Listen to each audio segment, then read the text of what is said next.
이스라엘 백성들은 믿음을 선택했습니다. 그들은 이집트가 제공하는 문화나 환경 그리고 눈앞의 이익보다 신앙의 길을 따르기로 결단했습니다. 오늘 본문은 그러한 믿음의 선택이 어떤 결과를 낳는지에 대하여 분명하게 보여주고 있지요.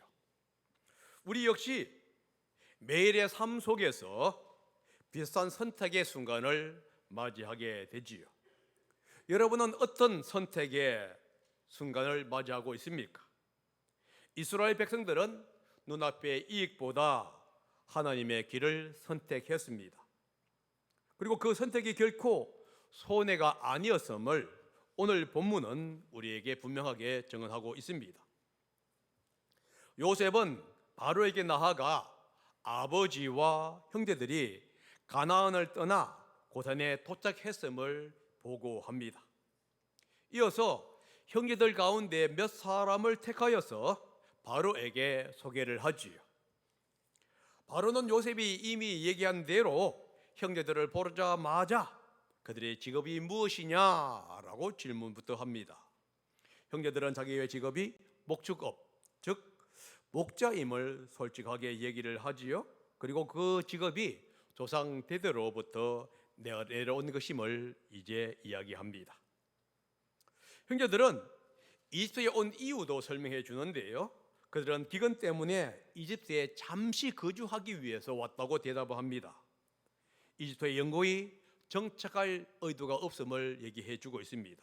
그래서 그들은 고센 땅에 잠시 머무를 수 있도록 허락해 달라고 간청합니다. 이때 그들은 바로가 한 약속을 내세우지 않습니다. 끝까지 겸손한 태도를 유지하는데요. 형제들이 겸손한 태도를 유지했다고 하는 것은 어디서 알 수 있냐면 스스로를 바로의 종이라고 부르는 표현 속에서 우리는 볼 수가 있어요. 새 번역에서는 종, 소인이라는 용어를 사용하고 있고요. 개역 개정은 모두가 다 종으로 표현되어 있습니다. 47장 3절과 4절 한번 읽어보겠습니다. 시작. 바로가 그 형제들에게 물었다. 그대들은 생업이 무엇이요? 그들이 바로에게 대답하였다. 임금님의 종들은 목자들입니다. 우리 조상들도 마찬가지였습니다. 그들은 또 그에게 말하였다. 소인들은 여기에 잠시 머물려고 왔습니다. 가나안 땅에는 기근이 심하여 소떼가 풀을 뜰을 풀밭이 없습니다. 그러하오니 소인들이 고센 땅에 머물 수 있도록 허락하여 주시기 바랍니다. 히브리 원문에 보면은 종, 소인들은 모두 다 동일하게 종을 뜻하는 이 에베드라는 용어를 사용하고 있어요. 조금 전에 얘기했듯이 개역 개정은 다 종으로 모시하고 있지요. 이는 뭐냐면 왕 앞에서 자신을 낮추는 겸손한 태도였다는 것을 우리는 알 수 있습니다. 이 겸손한 태도와 간청은 분명한 메시지를 전달합니다. 당시 이집트는 외국인과의 통혼의 문제에 대해서 매우 민감했습니다. 특별히 이방인들이 통혼을 통해서 소유권을 이제 유지하는 것에 대해서 경계심을 가지고 있었어요. 이런 상황 속에서 요셉의 형제들은 고센 땅을 거주하게 해달라고 요청을 하게 된 것입니다. 이 요청은 그들이 정치적으로 사회적인 어떤 야심이 없다는 사실을 보여주는 장면이에요. 왜냐하면 고센은 이집트인들이 끓이는 지역에 있었고 멀리 있는 변두리였습니다. 그리고 통혼의 염려가 없는 곳이기도 했기 때문에 그렇습니다. 요셉뿐만 아니라 형제들 역시 신앙의 절개를 가지고 있었음을 우리는 볼 수가 있는 것이에요. 그들은 기근으로 인해서 이집트에 내려올 수밖에 없었습니다. 그러나 이집트에 동화되어야 될 생각은 전혀 하지 않았다 하는 것입니다. 기근이 끝나면은 약속의 땅 가나안으로 돌아가겠다는 마음을 가지고 있었어요. 그들은 이집트의 편안함이나 부요함이 아니라 신앙의 정체성을 지키는 것이 더 중요함을 깨닫고 있었다 하는 것입니다. 그들의 마음을 확인한 바로는 요셉에게 아버지와 형제들에게 이집트에서 가장 좋은 땅을 거주하게 하라고 이제 명령을 하게 됩니다. 더 나아가서 형제들 가운데 능력 있는 사람은 왕의 가축을 맡는 일을 하도록 하라고 지시를 하지요. 이 왕의 가축을 관리하는 직책은 외국인에게는 주어지지 않는 특권이 주어지게 되고 법적인 보호가 따라갑니다. 그러니까 일반 외국인들에게는 어떤 법적인 보호가 있는 것이 아니에요. 바로는 요셉의 형제들에게 다른 외국인이 누리지 못하는 특혜를 지금 주고 있는 장면입니다. 그 이유가 무엇입니까? 형제들이 이집트에서 누릴 수 있는 안전과 특권보다 하나님과 동행하는 삶을 더 귀하게 여겼기 때문에 그래요. 하나님의 백성으로서의 정체성을 지키고자 했기 때문에 그렇습니다. 만일 형제들이 이집트 문화와 번영에 동화되기를 선택했다고 한다면은 이러한 축복은 주어지지 않았을 것이에요. 그러나 믿음의 결단을 내리고 그들과 되지 않기를 결정했을 때에 하나님은 놀라운 은혜를 바로를 통해서 지금 주고 있는 모습을 우리는 발견할 수가 있습니다. 요셉은 아버지를 바로에게 소개합니다. 7절부터 10절까지 야곱이 바로를 만나는 장면을 얘기해 주고 있는데, 이 만남은 야곱이 바로를 축복하는 것에서 시작해서 축복으로 마무리가 되어요. 7절을 보면 뭐가 나와 있지요? 야곱이 바로를 축복하거나니 라고 시작을 하지요. 10절에서는요, 야곱이 다시 바로에게 축복하고 그 앞에서 물러났다로 마치게 됩니다. 여러분, 야곱이 바로에게 축복했다는 말은 단순한 인사를 했다는 의미가 아닙니다. 이때 사용한 히브리어 단어는 뭐냐면 바라크라고 하는 용어인데요, 이 히브리어의 바라크는 무릎을 꿇다, 축복을 하다, 인사를 하다 하는 의미가 다 포함되어 있는 용어입니다. 일반적으로 축복은 높은 자가 낮은 자에게 행하는 것이에요. 아버지가 아들에게 행하고 왕이 백성에게 행하는 일이었습니다. 이 과정 속에서 낮은 자가 무릎을 꿇고 높은 자에게 복을 받게 됩니다. 그래서 무릎을 꿇는 것, 축복하는 것이 같은 단어인 바라크라고 하는 용어를 사용하게 된 이유가 여기에 있는 것이지요. 그런데 오늘 본문은 정반대의 장면이 펼쳐지고 있어요. 한 노목자가 세계 최강국의 왕에게 지금 축복하고 있는 장면이에요. 그러니까 노목자가 왕으로부터 축복을 받아야 하는데 반대의 현상이 일어나고 있다 하는 겁니다. 단지 성경은 바로 왕이 야곱에게 무릎을 꿇었는지에 대해서는 언급하지를 않고 있는 것이 재미있는 표현이에요. 구약에서 복의 궁극적인 근원은 하나님입니다. 축복은 하나님의 이름으로 선포가 돼요. 축복은 하나님의 임재와 은총 그리고 능력을 구하는 행위였습니다. 그 결과로 풍요와 성공, 생명과 장수의 은혜와 축복이 뒤따라오게 되었던 것이지요. 야곱은 지금 하나님의 이름으로 바로에게 축복하고 있어요. 당시 바로는 신으로 추앙받고 있는 존재였습니다. 그런데 이 신으로 추앙받는 이 바로에게 야곱이 하나님의 이름으로 축복하고 있는 거예요. 여러분, 이게 엄청난 것이에요. 다신교를 믿는 그 종교 안에서 특별히 바로 왕이 신입니다. 신으로 모든 백성에게 추앙을 받고 있는 상태였어요. 그런데 그 신에게 야곱이 지금 하나님의 이름으로 축복합니다. 야곱은 아들들과 달리 자신을 바로의 종이라고 낮추지를 않아요.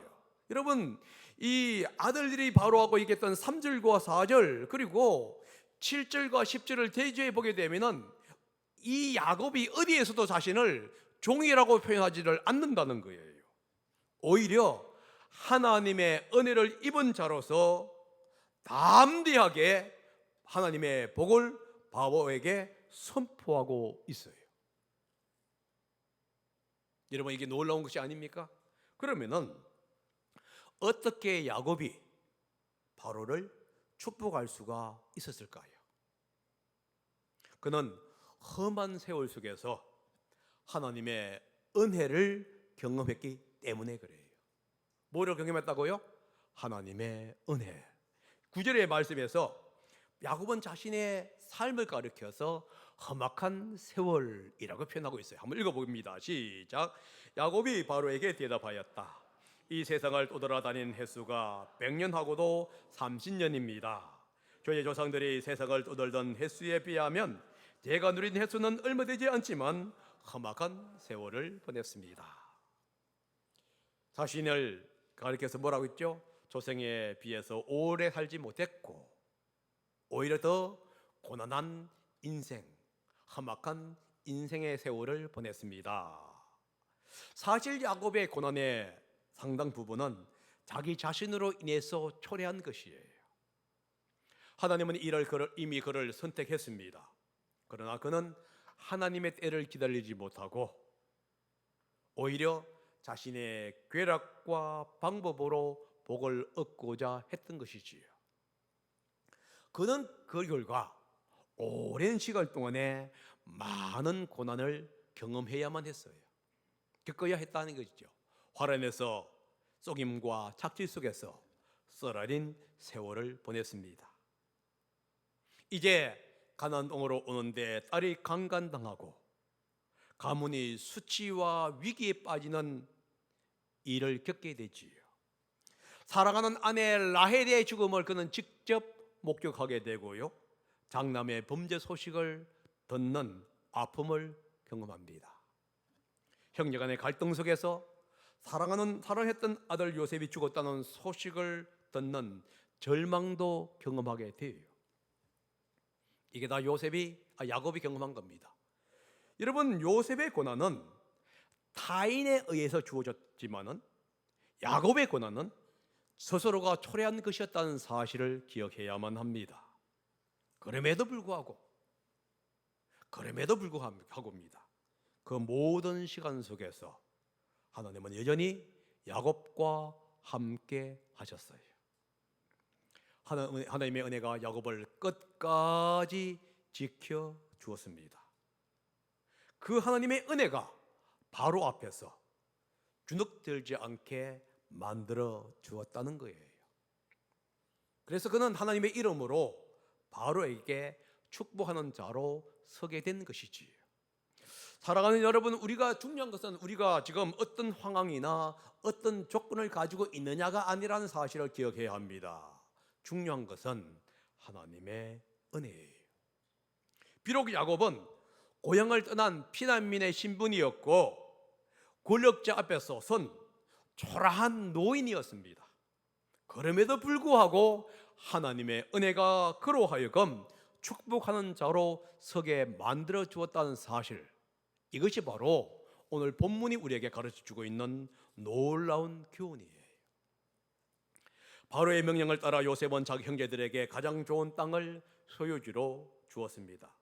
11절에 라암세스라고 하는 용어가 나옵니다. 이 라암세스는 고센을 가리키는 또 다른 이름일 가능성이 있고요, 또 하나는 뭐냐면 고센 땅에 있는 어떠한 좋은 한 지역일 수도 있다 하는 겁니다. 이로써 요셉의 형제들은 고센 지역 가운데서 가장 좋은 땅을 차지하게 됩니다. 그리고 요셉은 그들에게 지속적으로 양식을 공급해 줍니다. 그 결과 그들은 극심한 기근 속에서도 하나님의 보호하심을 누리게 되는 특권을 갖게 되지요.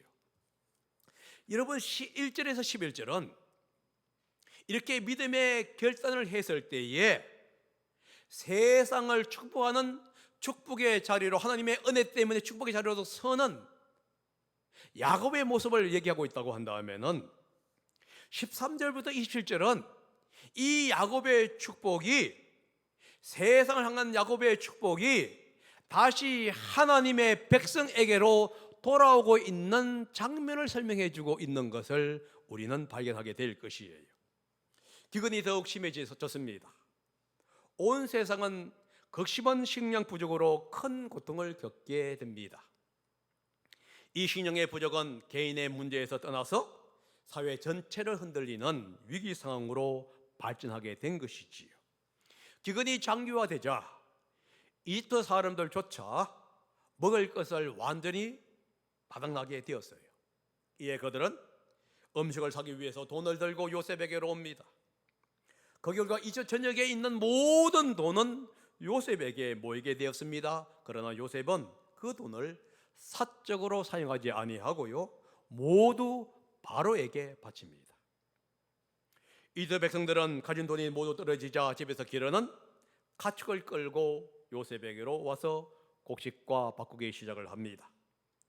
그러나 시간이 지나자 가축마저 다 없어지고 이제는 자신의 몸과 밥까지 내놓을 수밖에 없는 상황에 몰리게 되지요. 그 결과 모든 백성들은 바로의 소유가 됩니다.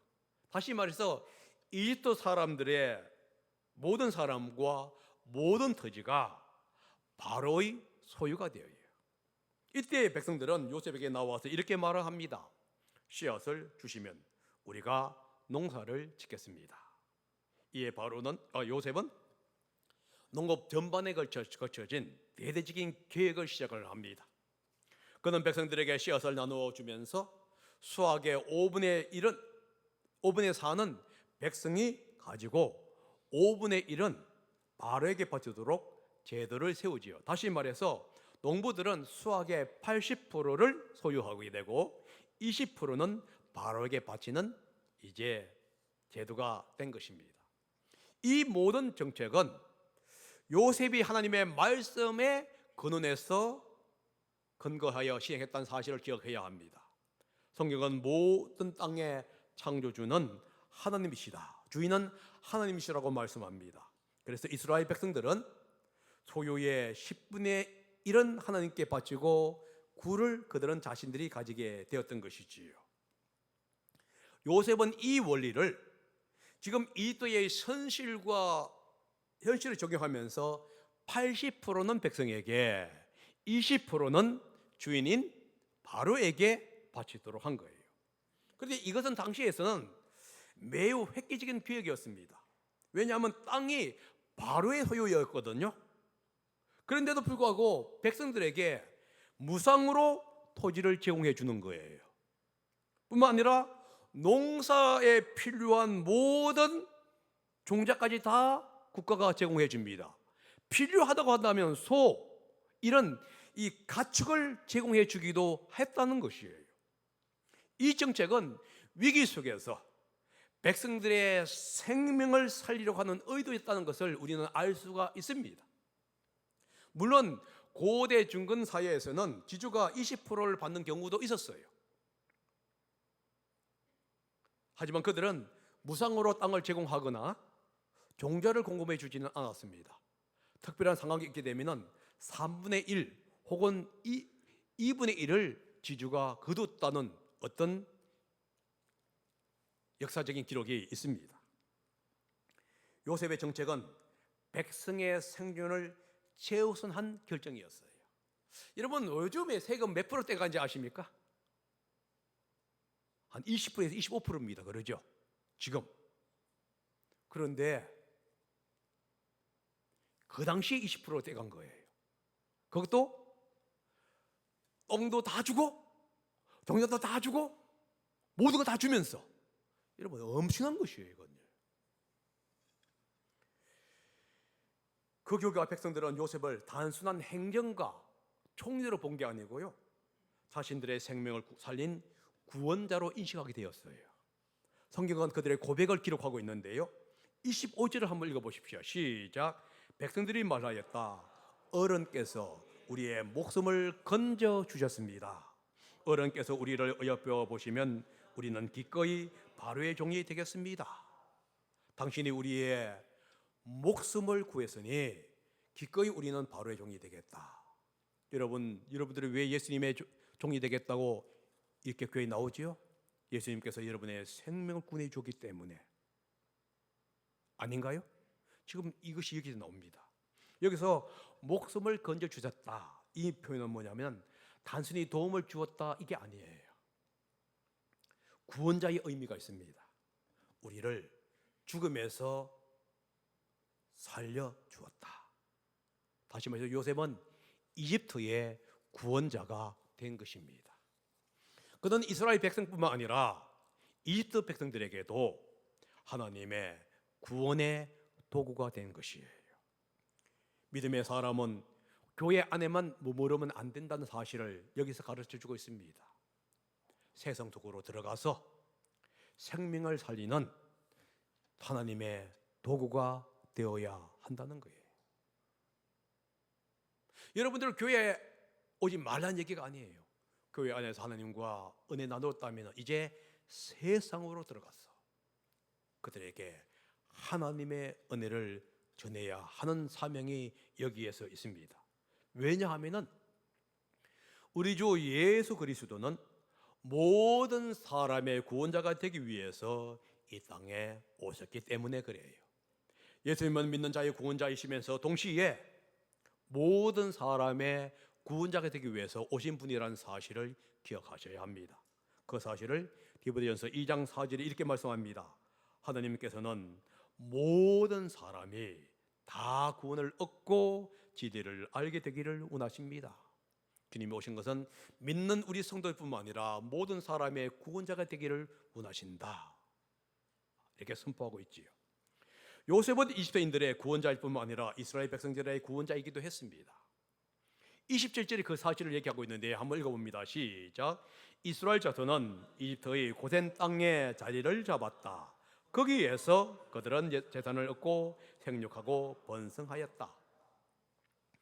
요셉의 지혜로운 통치는 이집트 백성들을 굶주리면서 건져냈습니다.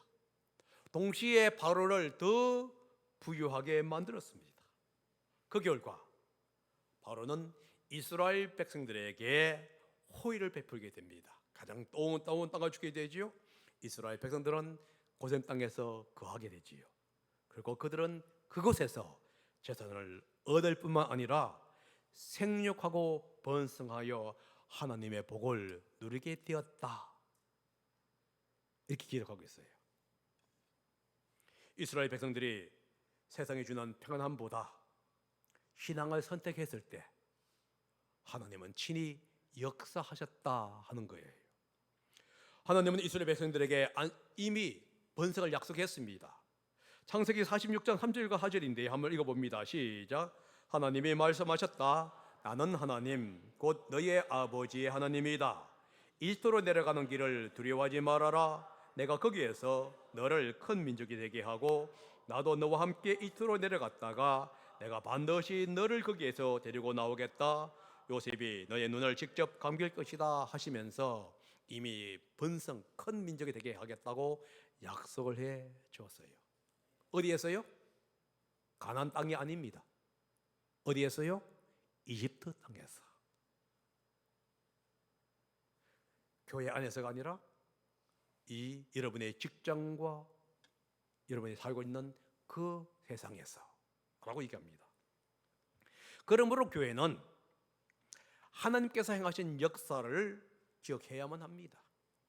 동시에 우리가 살아가고 있는 이 세상의 흐름도 외면해서는 안 된다는 거예요.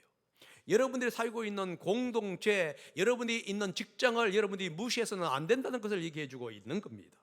하나님의 백성은 이 세상 가운데서 번성하도록 부르심을 받는 거예요. 어디에서요? 여러분이 살고 있는 그 공동체 안에서 번성하도록 부르심을 받았습니다. 그래서 세상에 대해서 지나치게 무지해서는 안 됩니다. 여러분들 세상이 어떻게 흘러가는지를 곰곰이 보시면서 하나님 앞에 나아가야 하는 것을 성경은 얘기해 줍니다. 교회는 이 세상 속에서 하나님의 복을 흘러보내는 통로가 되어야 한다는 거예요. 그럴 때 세상은 다시 교회와 성도들에게 복으로 응답해 주시는 거예요. 야곱의 축복이 요셉을 통해서 바로에게 흘러가게 되고, 바로는 다시 그 축복을 이집트 백성들에게 고센 땅에 살게 하면서 번성하도록 환경을 만들어 준 것이지. 이 모든 것이 다 뭡니까? 하나님의 은혜였다 하는 거예요. 여러분, 신앙을 선택하게 되면요, 하나님이 세상을 통해서 여러분들에게 복을 내려주신다는 것을 오늘 이 성경이 우리에게 말씀하고 있어요. 야곱은 바로 왕 앞에서, 다시 말해서 세상의 권력자 앞에서 축복을 하는 자로 섰습니다. 그 축복은 요셉을 통해서 이집트 백성을 살리는 통로가 되지요. 그리고 그 축복이 다시 이스라엘 백성에게로 되돌아옵니다. 그렇다면 오늘날 교회는 어떻게 이 세상을 축복할 수 있을까요? 여러 가지 방법이 많을 거예요. 여러분 머릿속에 내가 이렇게 했다 저렇게 했다 할 수 있을 겁니다. 그런데 한 가지 또한 방법이 있어요. 교회는 기도를 통해서 세상을 축복할 수가 있어요. 여러분들이 기도를 통해서 여러분의 직장을, 여러분의 살고 있는 아파트 전체를 축복할 수도 있다 하는 거예요. 이와 관련해서 디모데전서 2장 1절과 2절의 말씀이 우리에게 중요한 것을 가르쳐주고 있습니다. 한번 읽어봅니다. 시작. 그러므로 나는 무엇보다도 먼저 모든 사람을 위해서 하나님께 간구와 기도와 중보 기도와 감사 기도를 드리라고 그대에게 권합니다. 왕들과 높은 지위에 있는 모든 사람들을 위해서도 기도하십시오. 그것은 우리가 경건하고 품위 있게 조용하고 평화로운 생활을 하기 위함입니다. 먼저 여러분이 있는 나라와 국가를 위해서 기도하고, 경제인들을 위해서 기도하고, 사장을 위해서 기도하게 되면은 그 기도의 혜택이 여러분에게 온다고 생각하고 있는 거예요. 우리는 세상을 위해서, 특별히 세상의 권력자들을 위해서 기도할 때에 하나님은 역사하시는데요, 하나님은 그들을 축복합니다. 그 결과 우리는 더 평화롭고 더 안정된 삶을 살게 돼요. 직장을 위해서 기도합니다. 그러면 하나님은 직장을 번성케 하지요. 그 열매는 결국 여러분들에게 돌아오게 됩니다.